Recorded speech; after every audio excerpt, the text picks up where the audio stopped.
Introduction to Financial Markets for class 10th, second chapter, Securities.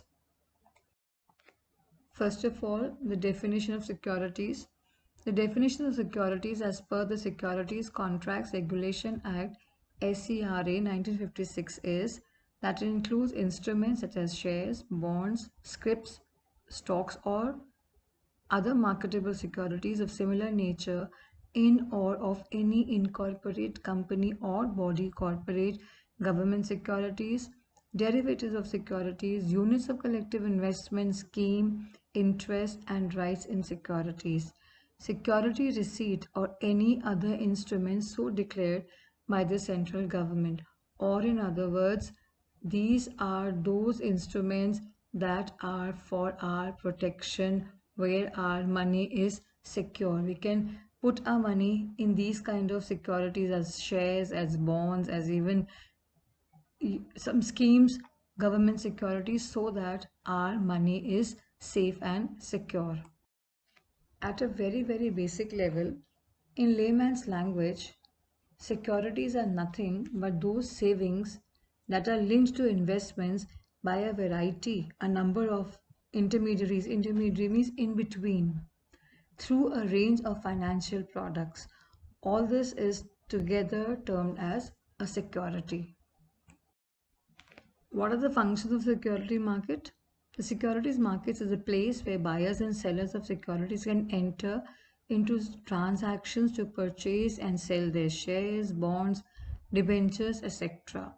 Further, it performs an important role of enabling corporates, entrepreneurs to raise resources for their companies and business ventures through public issues. Transfer of resources from those having idle resources, that is investors, to those who have a need for them, corporates, is most effectively achieved through the securities market. Stated formally, securities markets provide channels for relocation of savings to investments and entrepreneurship. What this means is that there may be some people who have some idle resources, that means investors who have money, and there are corporates who need that money. So basically what is happening in a securities market is that it is providing a channel for relocation of savings, and these savings are turned into investment. We have already done this earlier also, that when we are not using money, that we're keeping some money aside to be able to use it during some unforeseen circumstances or for emergency, that is called saving. When we are saving, our money is lying idle, we're not using it. But when we are putting that money either or using that money to buy some assets like a house or in gold, or we buy some shares or we buy some bonds, then that money is being invested. We are getting some interest or we are gaining some money on the money that we are investing. What are the securities that one can invest in? One can invest in various types of securities like shares, like government securities, derivative products, units of mutual funds, etc. After understanding what are securities, what does the security market do, what are the various kinds of securities available in the security market, let us try to understand why does the security market need regulators. The absence of conditions of perfect competition in the securities market makes the role of the regulator extremely important.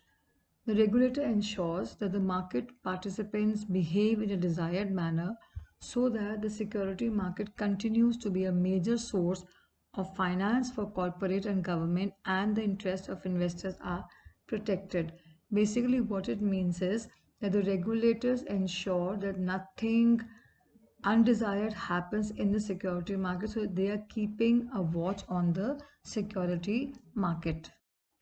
Who regulates the security markets? The responsibility for regulating the securities markets is shared by Department of Economic Affairs DEA, Department of Company Affairs DCA, Reserve Bank of India RBI, and the Securities and Exchange Board of India SEBI.